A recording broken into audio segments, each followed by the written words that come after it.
Bloomberg Audio Studios. Podcasts, radio, news.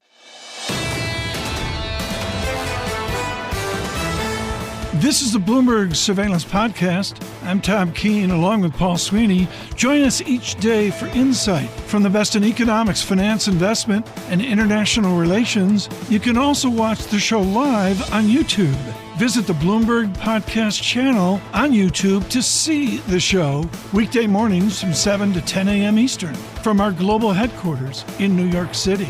Subscribe to the podcast on Apple, Spotify, or anywhere else you listen, and always on Bloomberg Radio, the Bloomberg Terminal, and the Bloomberg Business app. I'm not so much in the camp of a certitude of a September rate cut. Let's get wisdom on that. With Nationwide, with a wonderful Ohio perspective, Kathleen Bostjancic joins us now, chief economist Nationwide, because she's on our side. Kathy, I look at where we are right now, and more than anything, I would say there's a certitude about a September rate cut. Why do we feel that way? Good morning, Tom. Well, the inflation data have, namely, really cooled off significantly. It makes it seem as if that the flare-up we saw in the first quarter was anomalous, and that really inflation is back on a good trend, and eventually get back to a 2% pace. And we've also seen some slowing or moderation in employment and other key economic readings that, as the Fed Reserve says, they're more balanced, right, between the risks with inflation and employment. So kind of gives them the green light and the reason to start to cut rates. Where are you on jobless claims when you say that the labor market is breaking? I got a 4-week moving average of the weekly data of 235,000. It's buttressed right up against a peak of 2023 of about 250,000. What's a statistic in your head where jobless claims signals let's go? Yeah, so that, we've seen some upward movement in jobless claims, but still quite low. And I'm not suggesting or worried that we're about to see a big rollover in the labor market. It's not as if we're going to start seeing negative payroll prints or the unemployment rate jumping sharply higher. But as we creep higher, that signals some slowing. And, one statistic that I would say on payrolls, besides all the other ones that we'll watch, is in the household survey, those who've been unemployed 26 weeks or longer. Interesting. You're starting to see that pick up. Do you know that used to be the first statistic I looked at back when we were 8, 9, 10% unemployment? If that's the case, Kathy, let me frame this out as a dual mandate. The laureate Krugman over at the New York Times has a tweet out yesterday on this disinflation, and he says, now is what he wants Jerome Powell to do. I've got a market economist, plural, maybe led by over at Stifel, the Lindsay Piegza, saying, okay, maybe, but we need jobs to finally collapse. I don't see jobs collapsing, and I believe you just said ebbing is more like what the labor economy will do. Yeah, that's right. I have sympathy for those who say the Fed should consider cutting rates, tomorrow, right? Getting the announcement, but they're not going to. They haven't signaled that, and I do think they want to see more data, particularly to be really convinced that the Q1 inflation data shook their confidence. But back to the labor market, moderation. Now, what we don't know is this moderation a harbinger of something more dramatic as we go into 2025. We just don't know yet. Has the Fed been too late to cut rates, starting to cut rates? Again, we don't know. But right now, I would say in the near term, there's no signs the labor market's collapsing. Hey, Kathy, give me an idea. Just how restrictive are we at this point? Well, we're restrictive when you look at certain pockets of the economy, right? So housing, we know, has been paralyzed for months, right? For well over a year. People are locked into low mortgages, aren't even putting their homes up for sale or moving. Housing starts are still really low. And then we know that the lower income households are really facing headwinds. They're increasingly maxed out on the credit card. The New York Fed data shows us, the Philly Fed data shows us that they're delinquent. And even though inflation has cooled, as we all know, price levels are still high relative to pre-pandemic. So they're feeling the pressure there. I think that, and the pandemic savings are tapped out. So we have to remember that the tailwinds that got us this resilient economy are really fading, and the headwinds are still there and maybe even get a little stronger. On that other part of the dual mandate with employment, when employment goes, what does it take with it? Consumer spending, obviously, right? Yeah, that's right. As employment slows, aggregate income declines, and then that starts to restrain consumer spending. And the consumers don't have that, they don't have a lot of savings to rely on if income starts to slow. You've got an unemployment, a savings rate that's 3.4. Mark that against pre-pandemic savings rate, which was 7.7. And we also know, again, that you're starting to see delinquencies when the unemployment rate's only 4.1. Delinquencies on credit card and loan payments. What will that look like if we do start to see some deeper cracks in the labor market? Kathy, thank you so much. Kathleen Bostjancic with Nationwide to get us started towards a Fed day.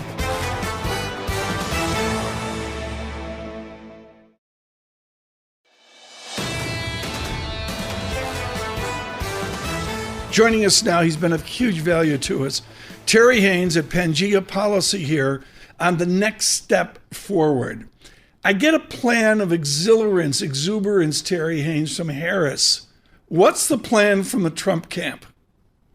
The plan from the Trump campaign, Tom, is basically to try to define Harris before she can define herself effectively.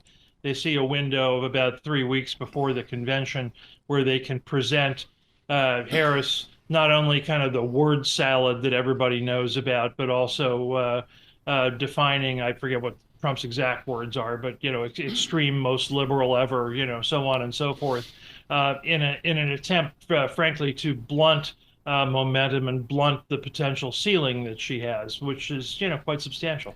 I look at this, and just as a vignette, and I have not seen the video, folks. Neil Cavuto over at Fox last night went after the senator from Louisiana, Mr. Kennedy, on the verbiage that seems to be used by the Trump campaign and Trump supporters against the vice president. Is everybody on the same page within conservative America, or do you see the divides, Terry, even greater as you've laid out for the last 2 years? Oh, I see the divides as in terms of the message is all over the place right now, and there isn't a clear signal from the Trump side about what they what they prefer. So therefore, you're getting very scattershot kind of words, and by comparison, the Harris folks have been very disciplined on that. Terry, John Tucker here. The question: are you going to ask him about property taxes? Oh yeah, is SALT coming back? In the hunt for vice president, I'm hearing now the name of the Minnesota governor, Tim Walz. Who is he, and does he counterbalance the idea of the liberal San Francisco Democrat? Governor Walz seems to be beloved of progressives, and for that reason alone, I think I discount his chances. What Harris needs is balance on the ticket. She needs it both geographically, she needs it in terms of swing states, and she needs it in terms of the centrism. And I think Walz doesn't really fill much of those buckets. So I think that he's less likely than somebody like Shapiro, for example, like Whitmer, maybe. Okay, so as the favorite son of Pittsburgh, Terry, you're going for Pennsylvania's governor with his 19 electoral college votes? Well, no, favorite sonism doesn't have anything to do with it, really, John. It's much more that, I think last time I saw you all, I called this the Captain Obvious analysis, and that is that he fills the biggest electoral college need, and he also checks all of those other boxes as well. It's interesting to me that there's been somewhat of a backlash within Democratic circles about his unabashed support for Israel. I think that's a plus for him, frankly. That's ticket one way. Terry, John Tucker has a one-item voter, rather. All he cares about is a property tax in New Jersey and a repeal of the SALT. Are there a lot of John Tuckers out there on issues? When you look at the electorate of America, how much of us has one item, this is the way we want to be? Are we that focused, or are we more sophisticated? We're more scattershot, I think. There's, I'd say most voters care about lots of different issues, and you see that, in the usual surveys that happen. There aren't that many that think only one thing is important. I will say that I've been hearing, hugely from New York, New Jersey area folks for a decade now about SALT and whether it might they come back, and so that seems to be a myopic focus of your particular area. It seems to be very myopic, particularly to my right here in the Bloomberg studio. Terry, let's go then to the border. And does the gentleman from Arizona have a strength for Vice President Harris because he's in Tucson, some 100 miles from the border? I think it's less. I think it's less likely that Senator Kelly gets it because of the Really? because of the. And also less likely because of Arizona. If you look at the swing states, Arizona seems a little bit more out of hand than and less gettable, I would say, than some of the others. Although I think it's very much in play. But comparatively speaking, the Harris people seem to be emphasizing what they call the blue wall of Michigan, Wisconsin, and Pennsylvania. That seems to be where their focus is. And although Senator Kelly, I think, would be a fine candidate. When do I get the polls that are really going to tell me about how this new lineup is faring? I think not until after Labor Day, John. And the reason why is that, what you see here, and it's something I've hammered for a while, but registered voter polls, I think, don't tell you very much, and that's pretty much all you've got right now. I mean, I've seen likely voter polls occasionally, but registered voter polls are like, I'm thinking about maybe going to see that movie over the weekend, as opposed to the people who are actually going to go see the movie. It is less interest to theater owners and movie studios who might see as opposed to who's likely to see. So I think it gets distilled down starting after Labor Day. Well, before then, they're not really running those polls. Just quickly here, Terry Haines, is it as simple as it's old style? I'll use Reagan, but I could use any other candidate as well. You entrench the base through August, get into September, and there's a miraculous amendment the second week of October where you move to the middle. Are we that old school? Well, yeah, I mean that both of these campaigns are start from the premise that their bases are not secure, which is interesting because they're always talked about as if they are, but they're not. They're constantly doing things to try to lock down their base. But then they kind of move to the middle, and you'll see Harris start to move to the middle with the vice presidential pick, I think. Trump, in contrast, I think, has given up his chance to bridge by picking Vance, and I said so an hour after he got picked. He doubled down on, I think, more small ball, and it's going to come back to bite him. Terry Haines, thank you so much with Pangaea. An update there, and really careful advice, I think, to maintain the certitude until we get into September and October. Ed Ludlow, in the last 2, 3, 4 months, has done a national value ad. You bought a Tesla, right? Oh, okay, here we go. Redo didn't buy it for you, keeper of the Comes NX. straight out of my paycheck. Redo doesn't pay for it. You bought a Tesla, and the head of Bloomberg Technology and all our San Francisco efforts has chronicled self-driving on a Tesla. Yeah. Like literally it's a public good. When are we going to have confidence for a Tesla or any other car to be quote unquote self-driving? I don't know when we collectively will have confidence. I don't have confidence. So I lease a Tesla Model Y. I think I've discussed it with you on the show, right? I did it because it was the most affordable option at the time when I needed a car. I was in one yesterday. Actually, it's very comfortable. Yeah, very comfortable. And the lease is like, it's very cheap for and we can afford it. But I love technology. So my thinking was get hands-on with it. We write about and talk about full self-driving supervised software on air all the time. I don't think it's fair for a journalist to do that and not use it. So I've been using it a lot. And I have the latest version, 12.5.1. That was limited release Friday. It started to roll out widespread today, last 24 hours, and I took it for a ride Saturday, 30 miles from my home to San Francisco. There were no incidents bar one. So Golden Gate Bridge, iconic. All it takes is one incident, by the way. Well, exactly. So I get onto the Golden Gate Bridge. I'm in the correct lane. I actually the software changes lanes for me, and it spits me out the other side on the San Francisco side, and I'm heading toward the toll booth. There are 6 toll booths, only 2 of them are open. Gets me in one of them that's open with a green arrow. Good start. But it says very clearly, do not stop, maintain speed 25 miles an hour. I get to the bollards and the self-driving system slams the brakes and I go down to 6 miles an hour. What's behind me?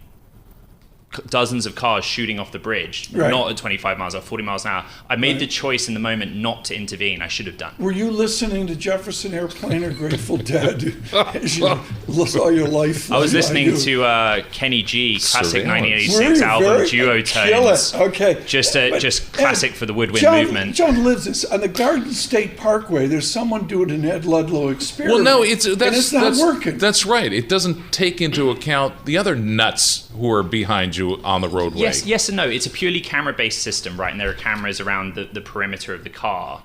And so it literally does take into account the nuts around you based on what the camera can detect in vision and the speed they're moving at. I mean, I saw something on the Bloomberg terminal yesterday that I don't think I've seen in my career, which is Bloomberg's Craig Trudell writing up that truest analyst note. He reflected on his own experience where he almost had an incident, right? He almost had a crash. But what's the most amazing thing about that story is not just the details of his note and his thesis around Tesla. It's that story got almost 14,000 terminal reads in a single 12-hour day. Yeah. So people care, and I think that's why it's important we talk about it. Peter Thiel tells a great story about getting in Elon Musk when he got his supercar way back when. Right. And he crashed it with him in the car. Didn't have insurance either, by the way. So what's the relationship of Tesla, California to Texas? We all know the soap opera. Right. In, say, the California Department of Driver's Licenses? Is there a government watching of Ed Ludlow almost coming to death on the Golden Gate Bridge? Do they care? That's a really excellent question. It's my only good one of the day, so go with it, Ed. The answer is that at the federal level, it's NHTSA, the National Highway and Traffic Safety Administration, who essentially police this. And different to other companies that you may or may not have heard of, for example, Zoox, which is owned by Amazon, or Waymo, which is owned by Alphabet, the parent of Google. What Tesla is doing is developing this technology through the consumer in the real world with a view long-term to operating so-called robo-taxi fleet. And what others are doing are testing vehicles where there is no driver in the front seat and the consumer sits in the back, a genuine robo-taxi. And that answers the jurisdiction question, that because this is going through the consumer, it's largely NHTSA that is adjudicating the development of it and the risk in real time. In this country only, I should say. Crossing 57th Street this morning at 3 a.m. Sure. They've milled the roadway, preparing it for repaving. And there are no lines on the roadway. And this has been this way for 3 weeks. Typical in New York City, you get prepared to pave a roadway. Yes. It takes about 3 weeks after you mill it. John. Well, no, it's the truth. AI is going to solve that problem Municipal for me? Finance isn't my And go across area. 57th Street with no lines in the road? So this is another excellent question. In the truest note, the analyst recalls 3 incidents where he had to intervene because he felt unsafe. What the camera system is supposed to do is detect all elements of the road around you, including a white solid line. Now, on a freeway or a highway environment, the rules of the road in any state are that you must not change lane with a white solid line. In the analyst's note, the car chose to change lane of its own decision-making, breaking that rule of the road. Now, in the incident or the environment you've described, there are no lines. And so that's one of the things the camera-based system is supposed to use to help it navigate the world around it. It's another great question. It would use proximity to basically maintain a course, but of course it's not ideal. Do you assume at some point that Tesla will continue this, reinvigorate it, or will they step aside and say, we just can't get it done? They're all in. I mean, my sourcing at that company is that this is it, and you're either with it or you're not. I'll say something I've said to you many times, Tom, which is Elon Musk is often late, always late, but he gets there in the end. And to his credit, you know, it's not a perfect, safe experience. It's pretty astonishing, the technology. The difficulty for investors, many listening to this program, is I don't get the jump. How do I go from sitting in my own car where I partially allow it to drive itself to a future where Tesla operates a fleet like Uber of robo-taxis? We've been unfair. Thank you seriously, Ed, for just this incredible real life coverage. I read it voraciously on the weekends. Ludlow's all I read. I don't read anything else. Microsoft this afternoon. What's your nuance at Bloomberg Technology. Yeah, I call it this earnings season, do you understand the money machine? For every dollar you're putting in the machine, Right. how many dollars are coming out? And Microsoft gave us a sense of that last quarter. Basically, they gave us a CapEx figure, and they said we had 30% top line growth on cloud, 7% of that came from AI. And for the street, that was kind of enough. But the concern is you're spending all this money, what do you have to show for it in terms of top line growth? You guys probably have a longer standing relationship with Microsoft than I do, with respect. It's been around since the mid 70s. But what it's always been good at is selling software you could otherwise get for free. And that gives the market some confidence in that name. It's one of the most widely held stocks among institutionals and retailers on the planet. We're doing it. We have a baseball player, the New York Yankees. It's a baseball team, Ed, and they have a new player that's wonderful called Jazz Chisholm. So I talked to your people, and I said, what does Ed Ludlow want in terms of jazz? And they said, Ed's just like all Kenny G. Is Kenny G jazz, John? Well, that's open to debate. I would say no, but Yeah. you know, Ed Ludlow, we have to Bloomberg respect our Technology. guests' Thank you. wishes.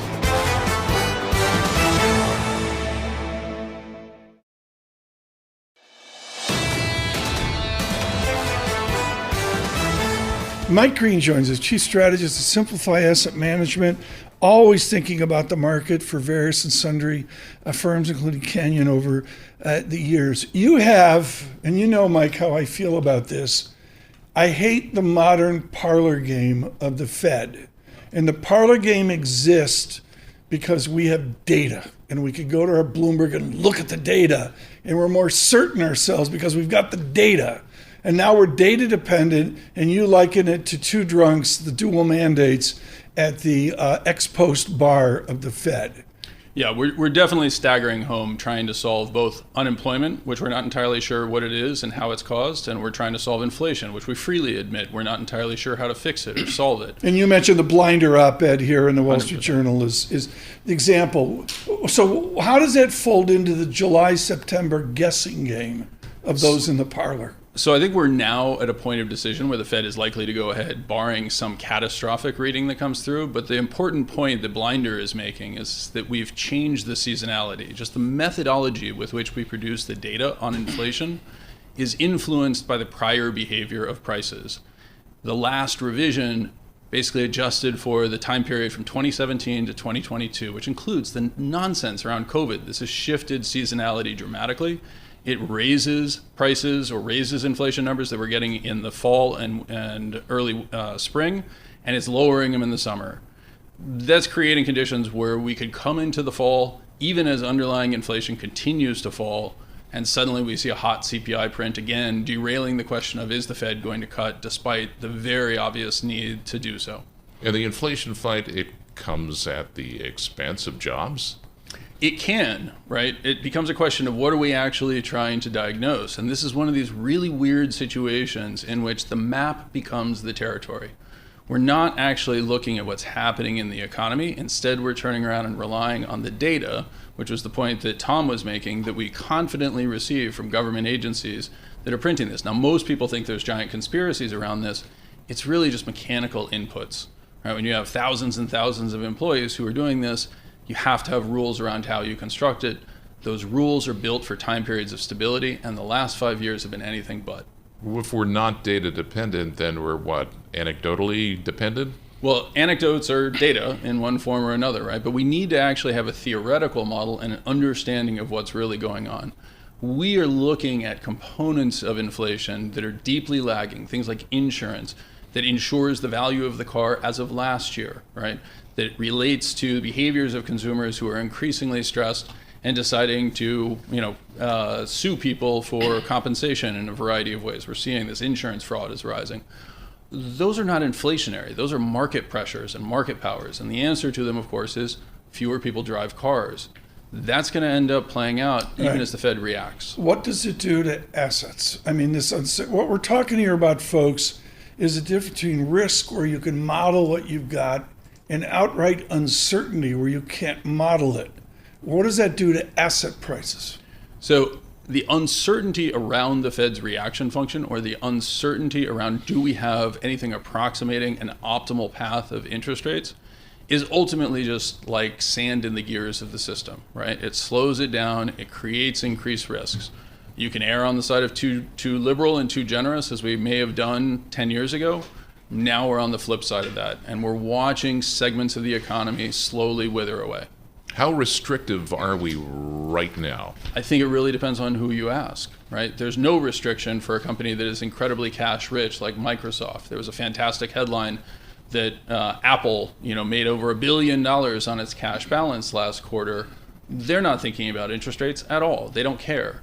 But there are many companies that are deeply distressed in terms of their access to credit, particularly at the small side. So who's your study of who the Fed should listen to? To borrow a word from Pew Research, the topology of America, Jerome Powell has to choose who to adapt policy to. Obviously, it's not going to be Tim Cook. I get that. But who do they adapt for?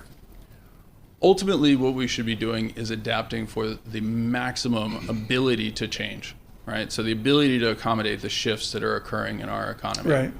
Right now, what we're doing is we're basically saying the answer is get prices down, or the answer is get inflation or get unemployment up. Neither of those are answers. Those are actually just data again. We could go on for this for hours because, full disclosure, folks, I agree with everything Mike Green's saying. But to be direct about it, are we victims of Greenspan's measured? To me, the dampening, folks, I'm not going to go to the math of this, but there's a Brownian function and a drift function, and the answer is you dampen out, and that's a good thing. Basically, with a measured approach, we've dampened out our outcomes. That's the hope. That is the objective, is to minimize the disruption that occurs, because when people become unemployed, you lose years of human capital, right? It's just that simple. Right. That's really the issue that we're dealing with. On the flip side of that, as Stan Druckenmiller pointed out many years ago, you can overdampen. Overdampening encourages excess leverage. And so it is a very tough job that the Fed has, and the simple answer is we're asking it to do way too much. We got a dysfunctional Congress. We've outsourced much of our policy making to monetary authorities. Are they affected by Lawrence Summer and Olivier Blanchard's great work on hysteresis, the long-term effect of unemployment, or are they just simply slaves to the Dallas trim mean or the PCE deflator? I think, unfortunately, this is where it gets confused with political influence, right? It really depends on what people are worried about. Right. So in a low unemployment environment, they're very focused on the inflation number. That's what people are angry about. Right.